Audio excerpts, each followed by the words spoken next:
ताई हा तू मगाशी त्या विहिरीवर बसल्यावर मला म्हंटली होती एक शब्द बोलू नको, हा म्हणून मी एक शब्द पण बोललो नाही. हा पण आता मला तुला काही दाखवायचं आहे, बोल ना. त्यासाठी मला थोडं बोलावं पण लागेल. बोलणार आहे बाळा. बोल ना, बोल प्यारलाल बोल. उभा ताई राहा. ताई हा घे माझा मोबाईल, काय याच्यात उघड. पासवर्ड? ल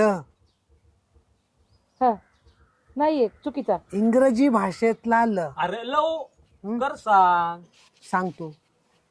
मोठा ल हा आणि थांब. हा हे बघ बघ ताई, दाजी दाजींना पण दाखव. बघा कसा गळ्यात हात घातलाय, बघा तिने आणि नी पा. तरी तुला सांगत होतो चिटकून काय बसू नको. नाही नाही, खांदे वाट टाकीते कुठं हाताने धरती माग सरकून